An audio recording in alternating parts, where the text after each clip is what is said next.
Lucas, capítulo 9, verso 21, nós vamos ler para a honra e glória do nome de Jesus.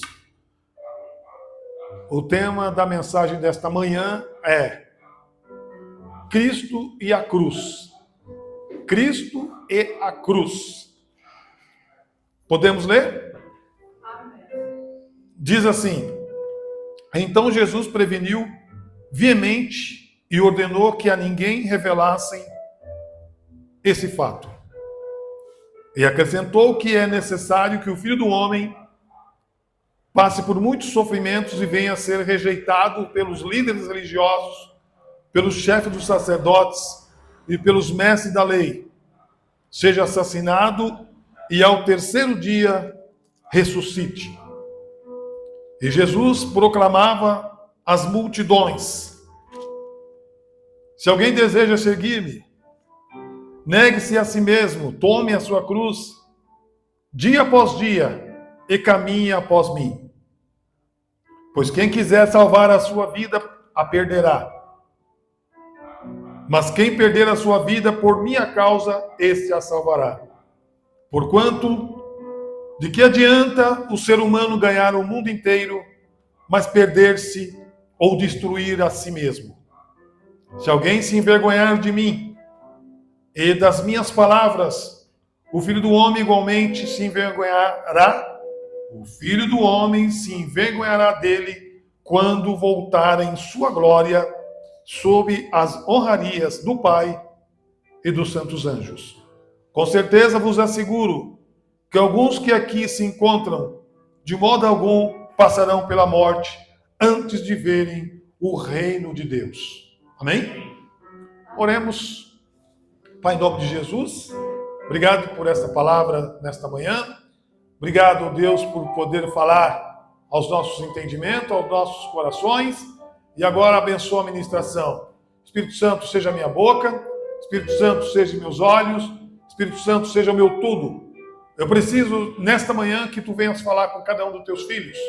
Para aqueles que também vão ouvir a mensagem posteriormente, que as pessoas estejam prontas e entendam que a palavra é tua, a palavra provém de ti, a palavra não é nossa, mas é o Senhor que fala, é o Senhor que nos atende, é o Senhor que toma o nosso grau cognitivo, transformando as nossas palavras em ações pelo Espírito Santo. Então, Espírito Santo, a tua presença é muito válida, é muito importante, em nome de Jesus. Amém? Amém. Glória a Deus. Glória a Deus. Aplauso para Jesus, que ele merece.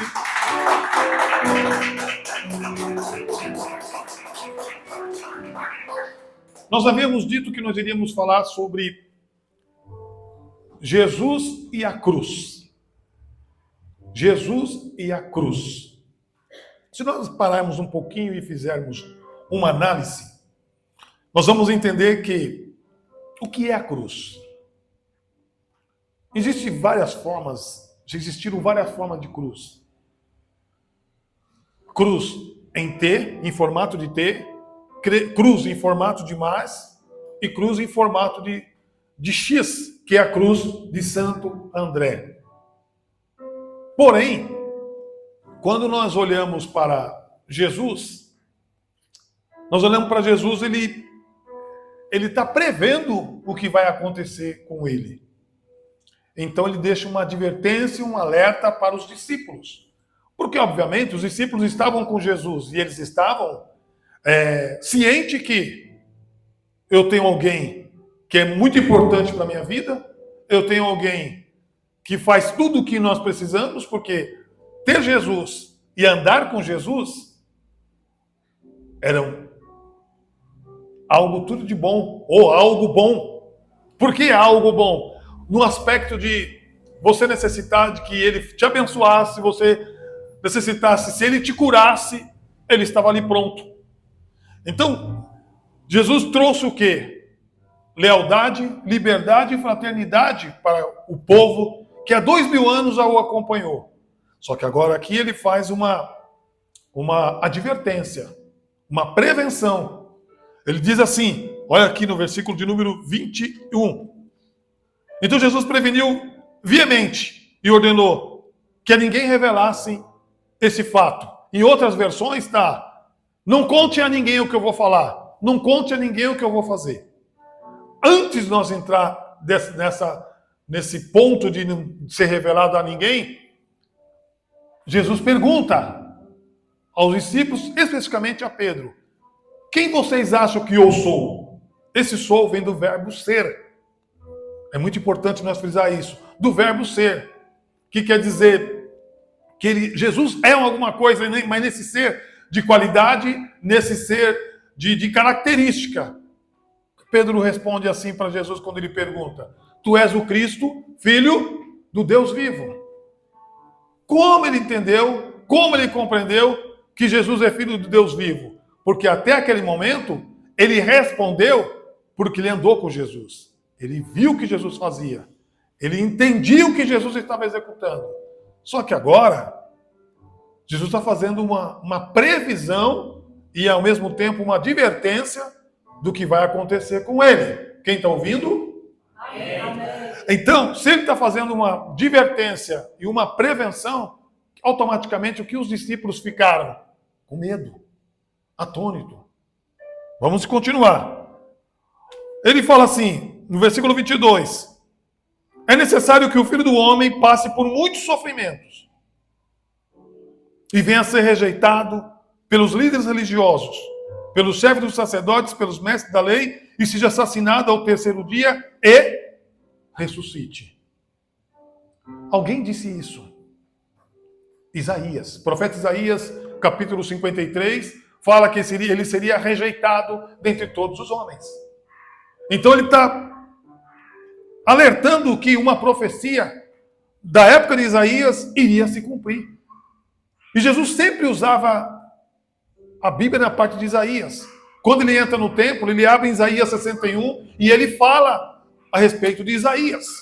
E aqui ele menciona, não especificamente Isaías, mas o que saiu da boca do profeta Isaías, que ele seria rejeitado, que ele seria mais indigno dentre todos os homens.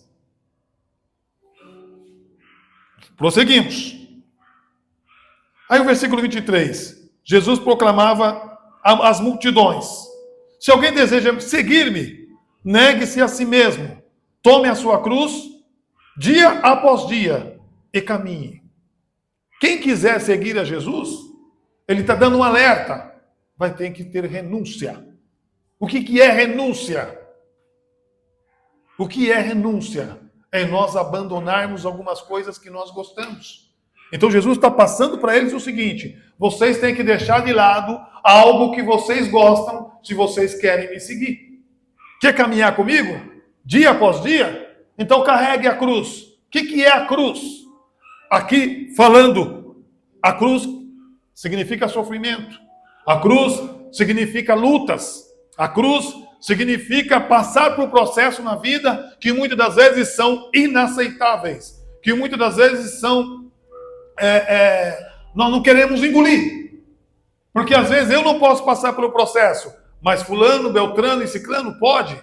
Não, todos nós podemos passar. Lá no Evangelho de São João, capítulo 16, verso 33, Jesus foi bem claro, saindo dos seus lábios sacrossanto: no mundo teremos aflição. Ainda bem que ele deixou esse alerta, que no mundo teria aflição. E se ele deixou isso, é bem claro que nós estamos passando, ou podemos passar, por um processo de aflição, de angústia, de desânimo, de remorso. Tudo isso é um pacote que Jesus está falando.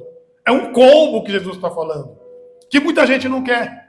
E quando vem para a igreja, as pessoas vêm à igreja e entram na igreja, esquece que a igreja não é quatro paredes. A igreja somos nós. A igreja é eu e você. Então, a igreja não vai carregar a cruz. Quem tem que carregar a cruz é o indivíduo, é o ser humano, somos nós que carregamos a nossa cruz. Sim ou sim? Sim. Só que Jesus sabia que os discípulos estavam acostumados com eles. Estavam aproximadamente caminhando para 3 anos que eles estavam com Jesus. Se acontecesse alguma coisa com Jesus, eles iam ficar o quê? Eles iriam ficar como? Eles iam desgostar. Eles iam falar: se com o mestre fizeram isso, quem vai me encorajar a carregar essa cruz? E detalhe, Não estou falando da cruz de Santo André, que ela que é um X e colocava a pessoa assim, aproximadamente, e a pessoa ficava de braços abertos e também a perna aberta em forma de X. Vê se não dá um X. Olhem para cá. Dá ou não dá um X aqui? É assim que morria muitas pessoas. Mas Jesus vai para a cruz, que tem uma forma de T. Um vertical e um horizontal. E o que acontece com Jesus? Ele continua falando, continua orientando, continua advertindo, no versículo 24. Pois quem quiser salvar a sua vida, perderá. Em outras palavras, o que adianta o homem ganhar o mundo todo? O que adianta a fama? O que adianta muito? O que adianta eu ser um excelente jogador de futebol? É necessário? É necessário. Eu ser um ator de televisão, ou de cinema, ou de Hollywood? É necessário? É necessário. Ou eu ser um magnata cheio de dinheiro, tubarão, com vários carros, Porsche, Lamborghini, assim que fala? E se eu ter tudo isso e a minha alma, como fica? É simplesmente essa mensagem que Jesus está dizendo. Quem quiser salvar a sua vida, a perderá. Vai salvar a sua vida sim, terrenamente. Mas espiritualmente, a pessoa não conseguirá. Vamos seguir, versículo 25. Porquanto que adianta o ser humano ganhar o mundo inteiro, mas perder ou destruir a si mesmo? 3 pilares do lado mal que existe, que Jesus falou lá em Evangelho de São João, capítulo 10, verso 10. Que o mal veio matar, roubar e destruir. 3 pilares que acabam com o ser humano. Matar, roubar e destruir. O grupo que estava com Jesus, o colegiado que estava com Jesus, sabiam de tudo isso. Mas eles tinham Jesus do lado. Então, para eles, tudo era mais fácil. Tudo era... existia uma maneira, uma estratégia de ganhar. Quem estava doente, quem estava passando apuros, quem estava precisando da presença de Jesus era mais fácil. Por isso ele falava assim, vocês não jejuam porque o esposo, que era ele mesmo, está com vocês. Mas vai chegar um momento que o esposo vai ser tirado. Aí vocês vão ter que fazer jejum. Então, para eles, é tudo 1000 alegrias. Muitas alegrias, porque Jesus estava ao lado deles. Porém, Jesus está dizendo aqui no versículo 25. Porquanto, de que adianta o ser humano ganhar o mundo inteiro, mas perder e destruir a si mesmo? Os 3 pilares que o inimigo usa para destruir. Matar, roubar e destruir. São 3 pilares que ele usa. E Jesus, quais são os 3 pilares que Jesus usa para nos ajudar? Jesus também tem 3 pilares fundamentais para nós. Salvação, luz e vida eterna. O oposto do inimigo. Conseguem repetir? Salvação, luz e vida eterna. E vida eterna. E a Bíblia, ela tem um monte de dualismo. O que é dualismo? Vamos lá. Morte e vida. Luz e trevas. Tem mais? Céu e inferno. Qual desses dualismos nós nos encontramos? Qual desse dualismo nós queríamos aproveitar para nós, mediante o que está sendo pregado, ministrado nesse dia? Qual que nós queremos para nós? Eu tenho certeza que inferno nós não queremos. Eu tenho certeza que morte nós não queremos. Eu tenho certeza que trevas nós não queremos.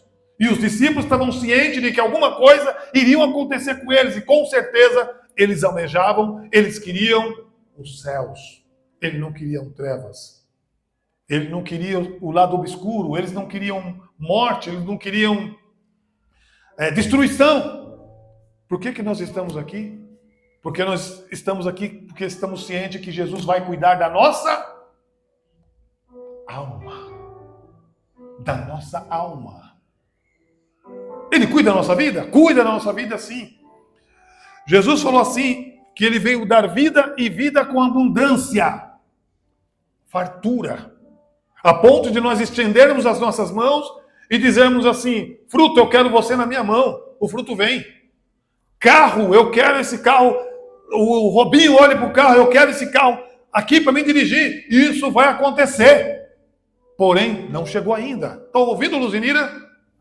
Porém, não chegou ainda. Mas o tema da mensagem é o quê? Jesus e a cruz. Os discípulos, será que tinham condições ou aptidões de irem para a cruz? Até aquele momento, não.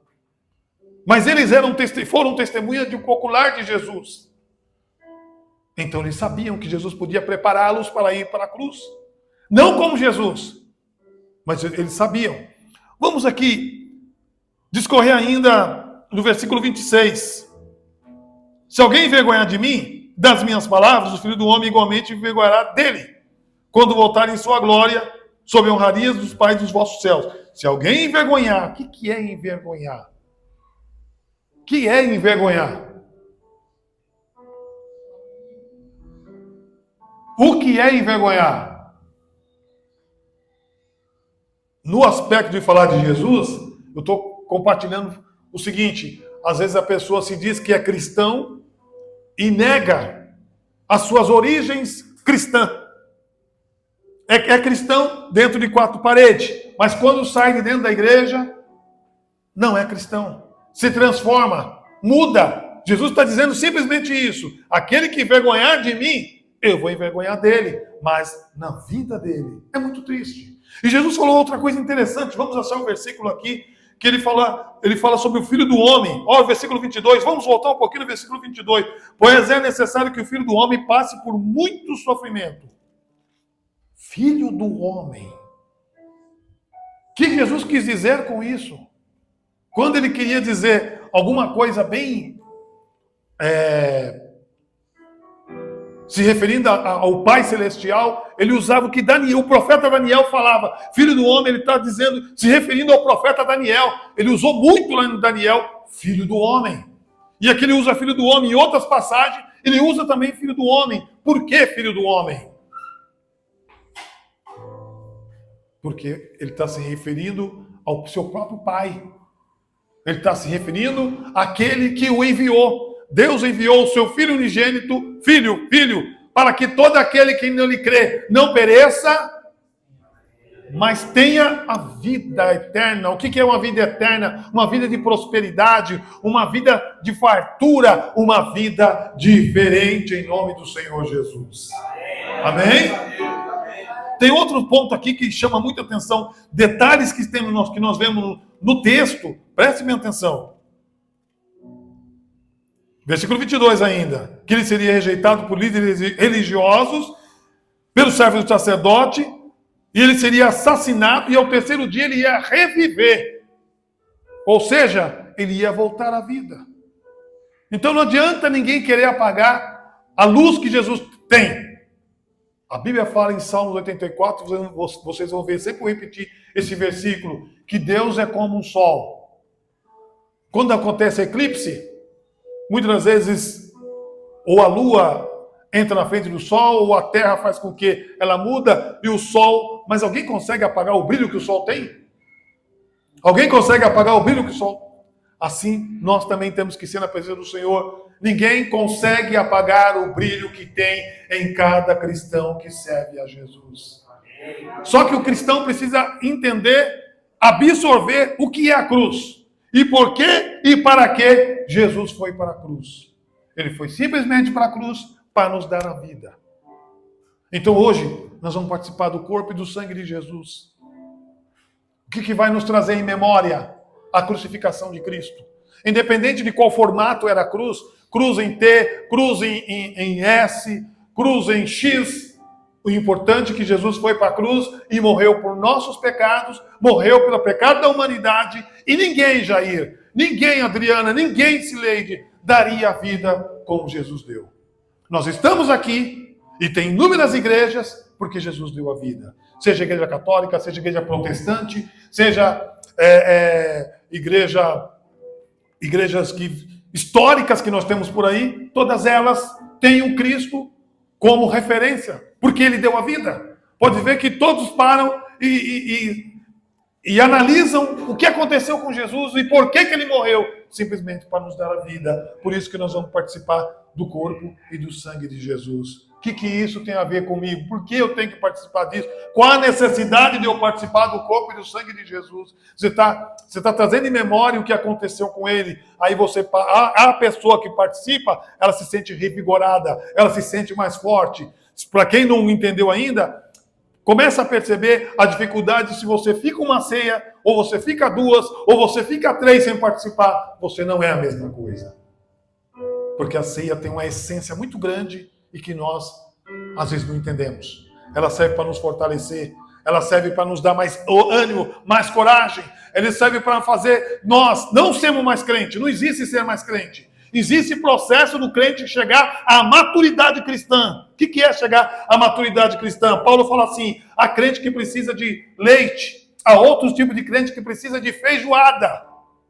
O que é o crente que precisa de leite? É aquele crente que está chegando, que está iniciando no evangelho, que não entende, acha que todos os pastores são ladrões, que todos os pastores são sem vergonha, e qualquer coisinha faz com que ele se desanime. E tem aqueles crentes que tem 50 anos de crente, tem 80 não é muita coisa, tem 10 anos de crente e se acha mais crente que todo mundo. E não existe mais crentinho e nem crentão. Não existe nem crentinho e nem crentão. Todos passam por um processo para atingir a maturidade cristã e dizer, eu sirvo ao Senhor. Eu muito me preocupo quando eu vejo alguém falando, a maioria fala, eu cresci no berço cristão. Bênção, vitória para a nossa vida. Mas, ao mesmo tempo, nós temos que entender que nós passamos por um processo de amadurecimento. Porque nós não somos donos nem da razão e nem da verdade. Nem esse que vos fala é dono da razão nem da verdade. Mas passamos por um processo de amadurecimento, porque Cristo quer que nós crescemos espiritualmente. Crescei na graça e no conhecimento. Quem dizia isso? O apóstolo Paulo. E nós estamos aqui para isso. E se nós formos morar com Jesus, através da ceia, através de tudo que nós fizemos aqui, antes da ministração da palavra, nós vamos crescer na graça e no conhecimento. Então eu quero encerrar essa mensagem dizendo para nós o seguinte. Quem quiser vir após, ou seguir a Jesus, ou caminhar com Jesus, tem que negar a si mesmo. O que é negar? Ah, fulana, você é crente. Eu sou em nome de Jesus. Eu não bebo, eu não falo palavras erradas, eu não minto, eu não furto as coisas das pessoas, eu só tenho a vida conjugal com uma pessoa.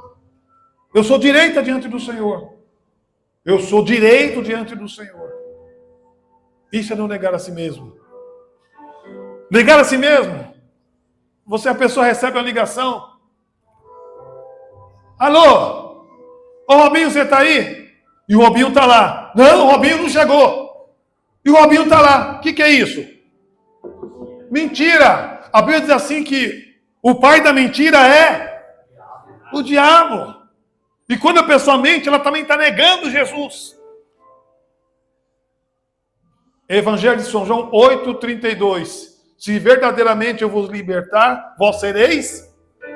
Nós seremos livres. Livre da mentira, livre do adultério, livre da vida errada, livre de falar palavras ofensivas. Pode ver que alguém está no trânsito, não sei se observaram, deu uma fechadinha. Põe o dedo no meio, eu estou colocando indicador. Eles põem o dedo no meio. O que significa isso? A pessoa ainda não está liberta. Sim ou sim? Sim? Pastor, não é isso que eu queria ouvir. Carregar a cruz é negar a si mesmo. Estou te oferecendo esse acessório para você. É uma bateria de carro. Tem nota fiscal? Não, então não fico. Aí você está seguindo o Senhor. Mas se você pega algo que não tem nota fiscal e que não apresenta nota fiscal, você está fazendo o quê? Sendo conivente de uma coisa errada, está negando. Desculpa? Receptação, diz o maestro ali. E cristão precisa negar a si mesmo. Negar a si mesmo também é trabalhar o seu lado emocional. Nós entramos dentro da casa do Senhor de um jeito, já estamos terminando. Entramos de um jeito, não podemos sair do mesmo jeito. Certo, Luzilira? Por que as pessoas olham para nós e ficam olhando, observando? Porque eles não conseguem entender a essência da graça de Deus que está sobre nossa vida, que não permite nós negarmos Jesus. É uma essência, é algo diferente que as pessoas não conseguem entender. Você já viu que as pessoas ficam te olhando desde o tempo que você resolveu seguir a Jesus? Hein, Robinho? Fica olhando. O que será? Será que eu estou pintado? Será que eu estou dourado? Será que eu tenho uma cor diferente? Não! É a essência da graça de Deus, Nazaré, que está sobre a vida desse ou daquele ou daquela, que não se envergonha de Jesus. O cristão não deve se envergonhar de Jesus, porque senão vai ser pior. O Senhor vai se envergonhar dele e vai dizer: no último dia, esse grupo que nega Jesus vai ouvir: apartai-vos de mim para o fogo eterno, com o diabo e seus anjos, que eu não vos conheço. Porque negou a Jesus. Ia para a igreja, mas ia para a igreja para arrumar casamento. Ia para a igreja para ficar olhando a roupa das pessoas. Ia para a igreja para ficar só observando. Mas tem aqueles que resolveram levar a cruz com Jesus e vai ouvir essas sábias palavras ditas por Jesus: vinde, benditos de meu Pai, possuí por herança aquilo que estávamos preparado antes da fundação do mundo. Amém? Vinde, ele está convidando, vinde, você que passou, não envergonhou Jesus, não mentiu, não roubou, não falou palavras erradas, rejeitou tudo para seguir Jesus, vinde, que as portas estarão abertas para vocês. Amém? Deus abençoe a todos em nome de Jesus. Glória a Deus. Glória a Deus.